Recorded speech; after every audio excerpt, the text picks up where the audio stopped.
ए भैया, ये ओ लड़का के कहानी बा जौना लड़का के माई बाबू गरीब होते हुए भी अपना जिंदगी के सारा कमाई एक एक पाई जोड़ जोड़ के ओकरा के पढ़ा लिखा के समाज में एगो अच्छा पद दिलावता।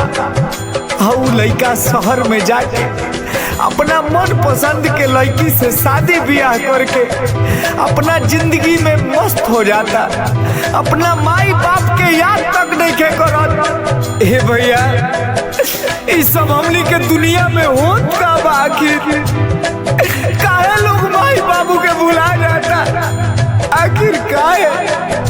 एगो बात सुनी सबे। पाल पोसी के तोहके बड़ा कइले, का कही तोहरा लाई काका कइले। पाल पोसी के तोहके बड़ा कइले, का कही तोहरा लाई काका कइले।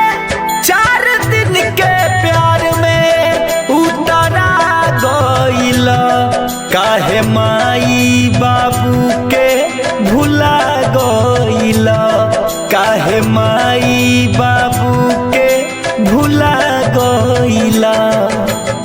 आखिर काहे लोग मेहरारू के आगे अपना माई बाप के भुला जाता? ए भैया, ओ माई बाप कैसन रहे?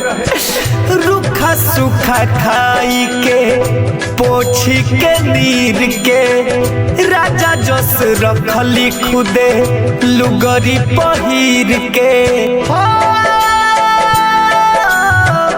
रूखा सूखा खाई के पोछी के नीर के राजा जस रखली खुदे लुगरी पहिर के। कया धपेट खाई बाबू कमैले न हो, कौनो कमी परवरिश में न कइले न हो। बेटा होखे के न फरज तू अदा कइलो, काहे माई बाबू के भुला गइला, काहे माई बाबू के भुला गइला, काहे माई बाबू के भुला गइला, भुला गइला।